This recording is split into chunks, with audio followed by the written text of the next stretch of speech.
guys, welcome back to the Training Camp Podcast. The Training Camp Podcast. I got a new chair. With a multitude of guests. Can't say he's wrong, am I right?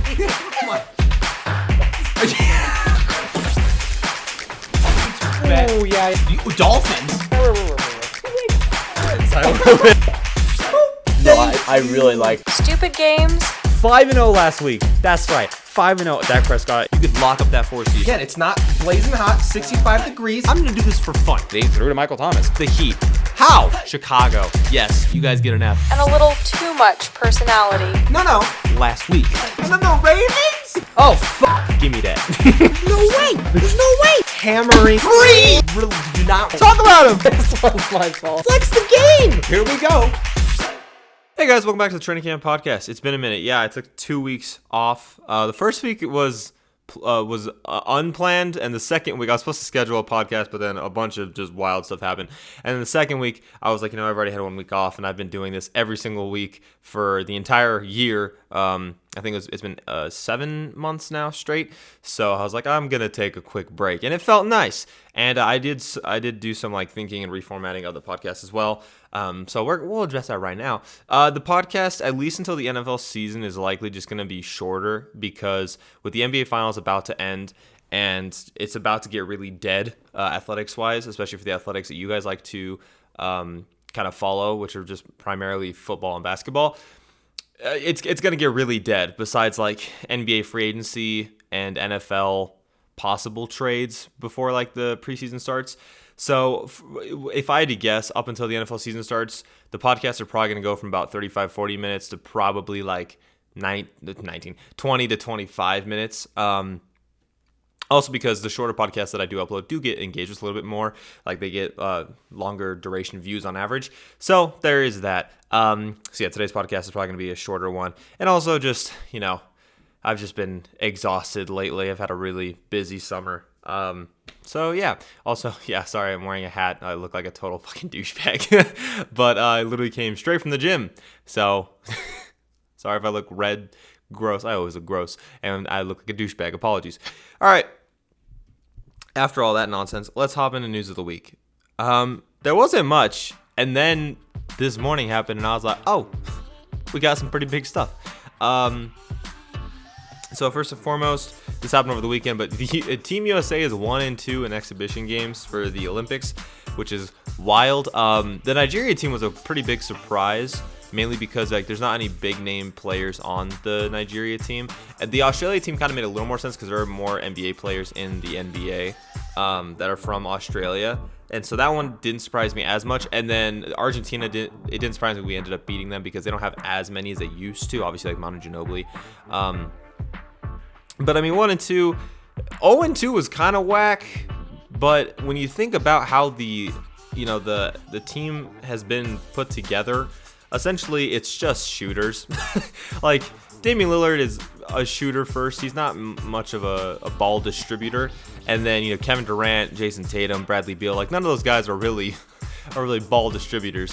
So I think that's just one of the biggest reasons is there's only one ball and everyone's going to want to have a piece of it. So I think they'll get it figured out though, because I mean, at the end of the day, I will say like the NBA is going global. The MVP, he's Serbian. The defensive player of the year is French. The best player in the finals right now is Greek. The best up and coming player right now is what, Latvian? I think that's what Luka is. So I mean, the NBA is becoming universal league, man. And with that, I mean, the NBA pays a lot of money. And there are a lot of players in a lot of countries who, they come from countries that don't have a lot of money. And basketball is one of those rare sports where, like, you don't need other people to get better.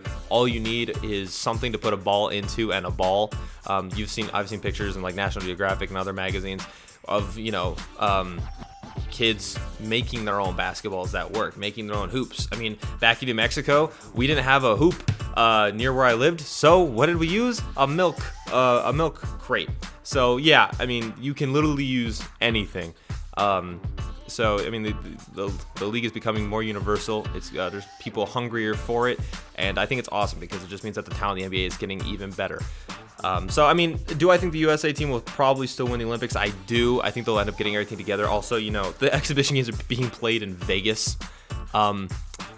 Vegas is not previously and historically known as like a non-party town. It's the complete opposite. So once they actually go to Tokyo, and especially since it's an isolated Olympic event, there are no fans, they're going to be locked in with each other, so they're going to get tight, and I think they'll get everything figured out, and they'll probably end up winning overall. Next, I have not talked about this man at all, and that's mainly because you guys don't care about baseball. I do. I'm a Pirate fan, so I shouldn't. I should have given up years ago. Don't want to talk about I don't want to talk about our draft, but Shohei Ohtani, if you don't know who he is, if you don't care about baseball, that's fine, but Google this man. Because even if you don't know about baseball, I know you know about Babe Ruth. Like, everyone knows Babe Ruth. This man, and Babe Ruth is historically known as like the greatest MLB player of all time. Shohei Ohtani is doing what Babe Ruth did better, and at the same time, because Babe Ruth was a pitcher and then a hitter. He was never both. Shohei is literally both. It's JP, this is crazy. JP, this is actually wild. You are actually keeping the streak alive. This is crazy. Hold on. Oh God. He just sent me a really funny inside joke. Hold on. This man better answer. If you have time, text me. Hey. Hello? Yeah. Where's the camera? Oh, there it is. Say hi to the podcast. Hi, podcast. Yeah, that's what I thought. That was a funny ass picture though. Wait, are you filming the are you middle of podcast? Literally the middle of the podcast. That's wild. Any sports takes you got?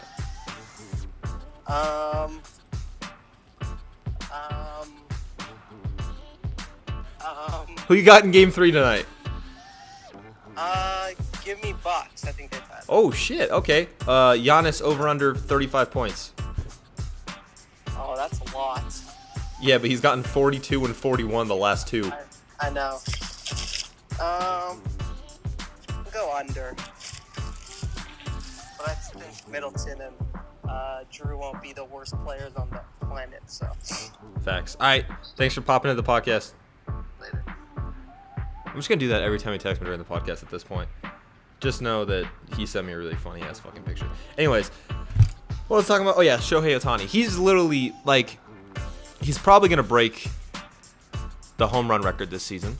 If he doesn't, then no, he's not. If it's not that he's not like, it's not that he might break it. Either he's going to break it like barely, or he's gonna fucking shatter it. This dude is the future of the MLB, and honestly, I think he might save the MLB overall. I mean, there's the whole issue with pitching substances and whatnot, but Shohei Ohtani might be the one guy who saves MLB. And not just, I think one of the things that's awesome about Shohei too is he's not an American player, which opens, I mean, the MLB is like, baseball in general is actually a pretty well worldwide known sport, but since it doesn't have like a media following, people don't really know that. But I mean, it's a pretty big sport. If you look especially at Korea, Puerto Rico, the Dominican Republic, like they have really big leagues down there. And so Shohei doing this is awesome for the sport. I really hope it grows baseball, because I think baseball is one of the funnest sports to follow, but a lot of people, it's just too much or it's just too boring for them.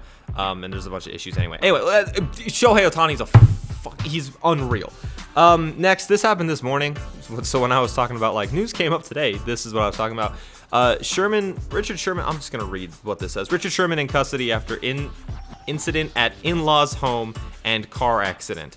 So it sounds like Richard Sherman will be facing like multiple charges, including one for burglary at his in-laws house. I think it was his wife's parents' house. So I mean, does that mean he's probably not going to play in the NFL this season? I don't know. It's very odd too, because this is very unlike Richard Sherman. Richard Sherman's like one of the most respectable, and like, I mean, yeah, he had that whole stupid interview after the Crabtree breakup in the 49ers Seahawks NFC Championship, but like, super smart dude. He's pretty flown under the radar, especially like the last 5 years, for just like ego reasons. Like, he doesn't really have a huge ego anymore. It was literally just that one interview. He's a good guy. He's one of the best corners of the last decade. So this really came to me as a surprise. I'm just really curious of like what's going to happen from this, because I mean, he's already been a free agent for so long already.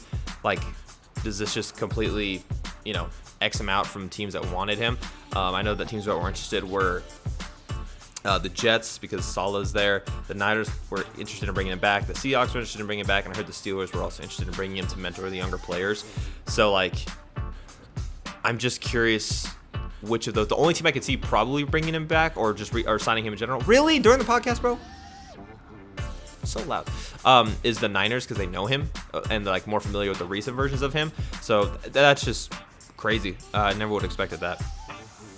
Lastly, Kawhi went ACL surgery to repair a partially torn ACL. Yeah, I kind of figured when I saw him land and it was like basically a no contact injury. I was like, yeah, this is definitely ACL. Good thing it wasn't torn. But you could tell that the Clippers were trying to hide the fact that it was partially torn. There was like, because I think the mentality was like, he'll be back for the finals if they make it. And it's like, will he? So prayers up to Kawhi. I think a lot of people were curious if he was going to leave the Clippers, just because their failure to reach the NBA Finals again for a second year in a row is with this really well constructed team. And I think because of the injury, he will not leave. I think he'll give it one more run. I think if he hadn't gotten injured and they still didn't make the finals, he probably would have left. But it's really interesting, like what teams he'd be interested in. Because I mean, he's from LA, I believe, so he's back home. There's also, I was gonna say there's only a couple fits, but I mean, honestly, any team could benefit from having Kawhi. It's just you don't have Kawhi for 82 games. You only have him for 50 to 60 because of load management. But prayers up to Kawhi. Okay, we are gonna talk about Bucks and Suns, but that's gonna be later. I'm gonna talk about Big Ben because I'm upset. Now, full transparency for all the new people on the channel, I am a Steelers fan. Family from Pittsburgh. Family ties to the franchise. My grandfather worked for him, and so Big Ben, reports have come out that he's lost a lot of weight and he's working out like daily, and his diet is quote unquote stricter than Brady's. And like, when I first saw this, I was like, that's awesome. Because, the meme about Ben has been like, oh, he does one yoga session and then eats one less burger a summer, and that's considered his diet. Oh, God, voice crack. And that's what Jay Glazer reported. I don't believe jack shit from Jay Glazer when it comes to the Pittsburgh Steelers stuff, because every time Jay Glazer talks about the Steelers, it's always fucking wrong. So that's one thing. Secondly, after I had seen this come out, I was like, cool. People are finally going to give Ben his praise because, everyone's always been like, oh, Ben doesn't work out. He needs to take better care of his shape. He's not responsible, blah, blah, blah, blah. And I'm like, okay, now that he's doing it, people are going to say, cool, Ben's finally taking care of himself. Maybe the Steelers will be better than we all think. But no, the widespread reaction to this has been, well, it's about damn time. Hello? Can we make you guys happy? Like, seriously. Like, can we make you guys happy? Because also last year, Ben did get in better shape. You saw when he came into OTAs, he was thinner. And honestly, I will take this to my grave. If Randy Finkner was not our offensive coordinator last year, Ben would have come back and thrown for 4,500 plus yards and probably 35 to 38 touchdowns. He had 33, and he was throwing 10-yard dink and dunks. That's not because Ben can't throw. That's because that's the way the offense was constructed. Anyways, Ben came into the season last year like 25 pounds less, and the funny thing was he didn't run as much. I think it's probably because he was worried about re-injuring his elbow. This season, with another year of post-surgery time and recovery time for his elbow, and with more weight loss, which is likely not just weight loss, it's probably muscle building as well, because he has NFL trainers around him all the time, and they know Ben's play style. They know he's big. They know that he has somewhat mobility to him. If you didn't know, he runs a faster 40 than Josh Allen. Yes, that's true. And he also is one of the most important things about him is his arm strength. So when they say losing weight, that doesn't just mean he's losing like muscle. He's probably losing a lot of fat, but also building muscle. If he's lost 25 pounds, honestly, when an NFL player loses 25 pounds, that's usually like a month's worth. If Ben's done that in the last 3 months, it's probably lost 25 pounds, but also gained like 10 or 15 pounds of muscle, if I had to guess. I'm just really upset that there's this double standard, especially when it comes to Ben, where it's like, he doesn't work out. He should be taking care of his body. And he finally does the past 2 seasons. well, it's about time, he's only 37. Don't you think it's kind of like amazing and kind of like you want to look up to the fact that he's 36 and 37 now, he's changing his body? Like Ben could have easily been like, you know what, I've been doing the same thing every single year. I've thrown for 5,000 yards. I've been the passing leader for the NFL. I've been to 3 Super Bowls. I've won 2. I don't need to change my regimen. But the fact that he is trying to keep up with the times, I mean, people will.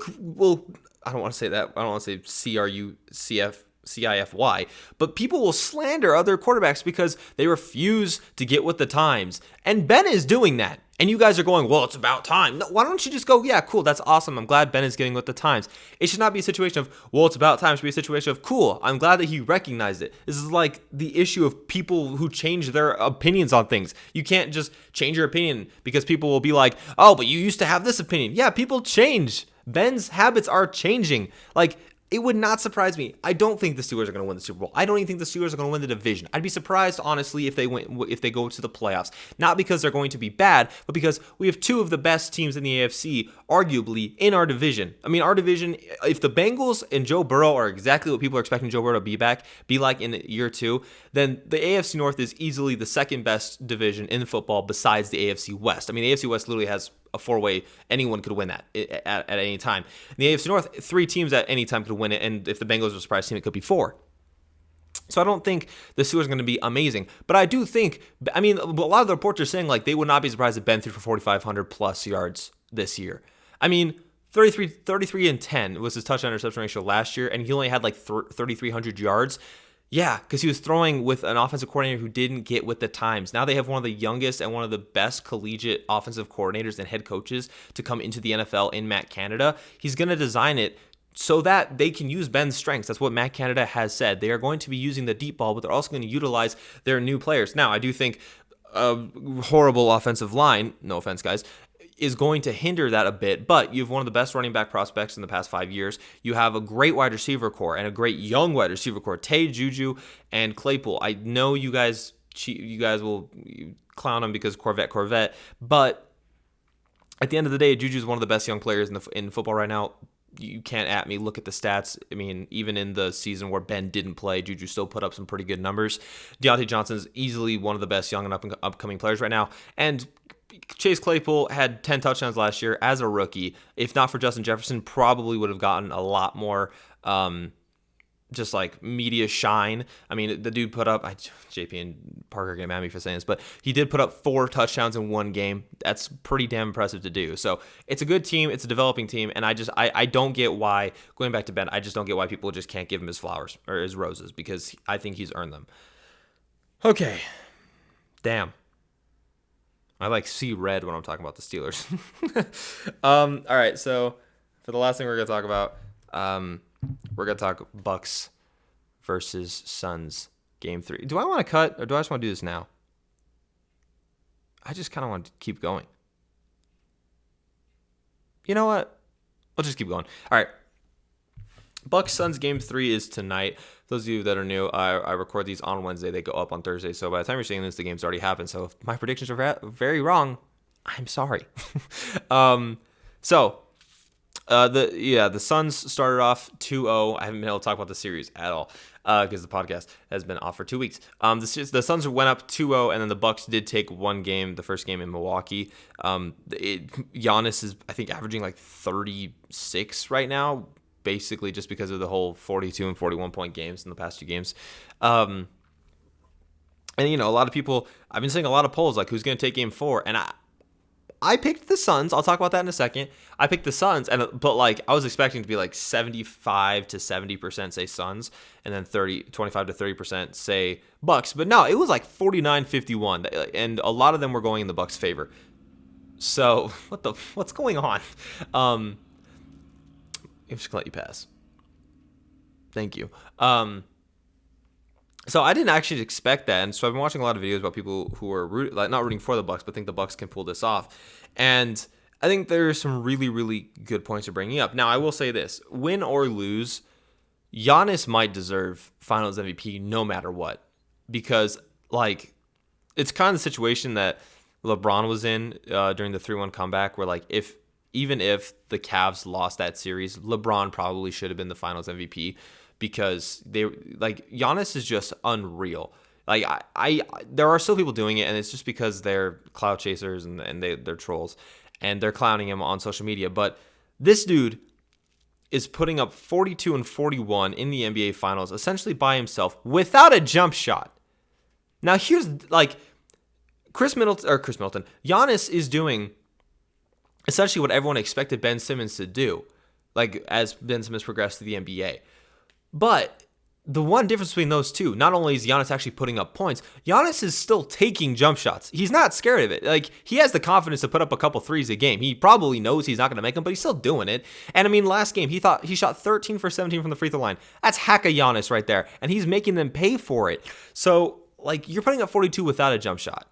That you have to show some respect to that. Well, he's not evolving for the game. He's still trying. He still is. I will say, like, you'd think he'd work on his three-pointer and his mid-range a little bit more in the offseason. But the fact that he's still doing this is hella respectable. And, you know, I think CP and Devin Booker definitely have a good chance to win Finals MVP, especially if the Suns win the series. But, I mean, D-Book had a really horrible Game 3. And CP just makes a team better. And I think that's definitely warranted for a Finals MVP. But this has been Giannis' series in and out the entire time. I think another really thing that's important, we're just going to stick with the Bucks for this first part.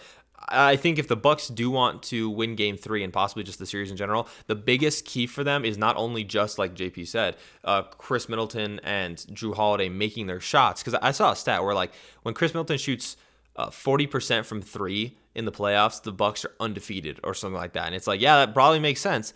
But not only like do those two need to really get hit their shots, but I think Bobby Portis is one of the most important players in this series. He's like, I think him coming off the bench is good because it gives them a little spark off the bench, but also just defensively and offensively, he's very underrated. I mean, he was supposed to be one of the best young players a couple of years or whenever he got drafted, and he didn't really meet expectations in Chicago, and ever since, you know, before he got to Milwaukee, he's been disappointing for the most part. But in Milwaukee, especially in the playoffs, like when I was talking to Kylie about the Bucks early into the playoffs, I was like, I think one of the most important things for them, especially like if they have to play the Sixers or the Nets, is going to be Brook Lopez because he has size and he can shoot. Brook Lopez has been pretty damn disappointing.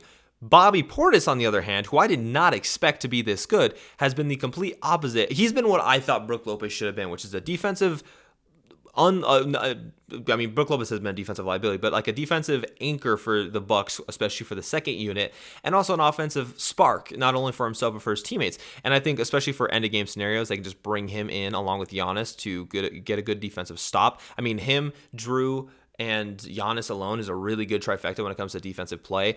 And I mean, Chris Middleton's not the worst defender, but those three essentially are going to really, really help your team. So I think Bobby Portis is one of the most important factors for this series. And it's also just how Mike Budenholzer, I mean, actually, if we're being real, Mike Budenholzer is probably the most important.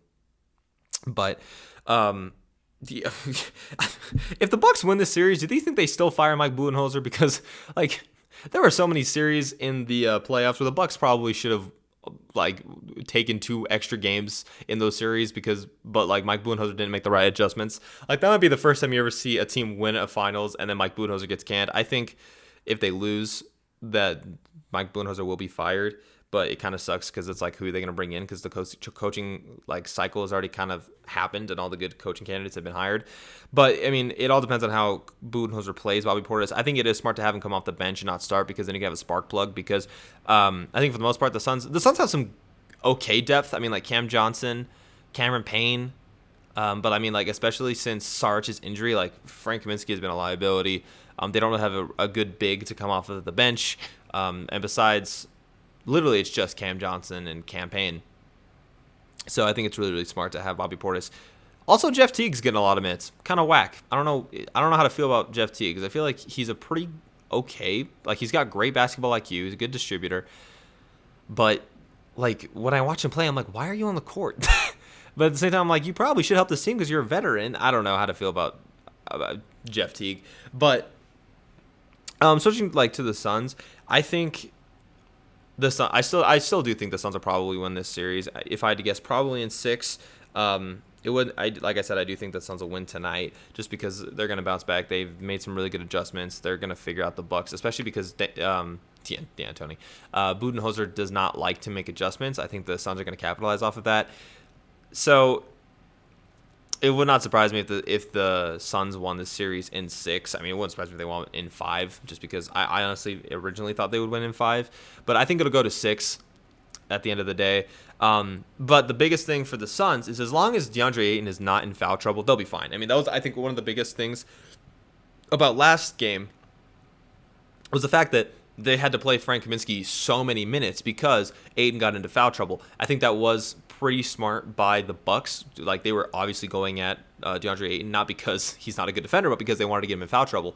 And that's one of the reasons the Bucks were able to dominate, was because Giannis was essentially getting matched up with Frank Kaminsky and just destroying him. So as long as they keep Ayton out of foul trouble, like, if he enters the fourth quarter with 3, they'll be fine. But I mean, when you're entering the fourth quarter with 5 fouls, you're going to be put in a really, really odd scenario. Another fact that's really important is Devin Booker last game, he had 10 points off of 3 for like 19 shooting or something like that. You're not going to get that from Devin Booker that often. Honestly, I mean, that's a very rare game from Devin Booker. Devin Booker was also playing kind of un-Devin Booker-like. He was taking a lot of shots where I was like, you that confident? But I think he's going to get his bearings back in the second game. I think Chris Paul is going to start to open the floor up a little bit more. But, I mean, like I was saying, Bobby Portis is like the most important factor for the Bucks. I think DeAndre Ayton is the most important factor for the Suns, just because, I mean, when he's in foul trouble, then you don't have a good bench depth. I mean, Dario Saric is a okay secondary player to come in, but Frank Kaminsky's honestly been like the Brook Lopez for the Suns, just an offensive and defensive liability. I'm trying to think. Yeah, and then the last thing I wrote here is just that you probably won't get another D-Book game like his game 3. I mean, you won't. Why? Like, that's very unlike D-Book. If you look at the entire playoffs, he has not disappointed that often. And so it's going to happen every once in a while. It sucks that it had to come in the NBA Finals, but he's probably, I mean, D-Book's a grinder. He's going to get back in the facilities. He's going to work his shot. He's going to get everything figured out. So that's one of the reasons I think that the Suns will take game 4 tonight and go up 3-1. It sucks, though, because I will say I'm rooting for both these teams, because you got CP, who's been in the league for forever and has never not only not been to a finals, but hasn't won them. So I'm rooting for that. One of the best young players in D-Book. I've always loved DeAndre Ayton. Obviously, everyone's like, oh, you took him instead of Luka or Trae Young. At the time, DeAndre Ayton was like the bona fide number 1 pick easily, and then he got hurt, and then he had the off the court issues last season. And so I'm really happy to see him flourishing now. I mean, we're looking at probably in 3 years the best center in the league, or just like in that echelon of the most elite centers in the league, because he can do literally everything: shoot, defend. He's athletic. He's huge. And so, you know, I'm rooting for that. But at the same time, like, Giannis just gets so much shit for absolutely no reason. I like Drew Holiday a lot. I feel bad for Chris Middleton, because he's like one of the most bipolar players ever. I also kind of want the Bucks to lose, so they fire Mike Budenholzer so they can get what's best for Giannis. But at the end of the day, I don't know what's gonna happen. I can't wait for the Bucks to win by 100, and when this goes up, I look like a fucking idiot. So, all right, thanks for coming to the podcast today. We're like 27 minutes long, so that's not too bad. Yeah, it's good to be back. It's definitely a little draining occasionally, just because it's a lot, but I do like doing the podcast. It gives me some time to just just sit down and just ramble about sports.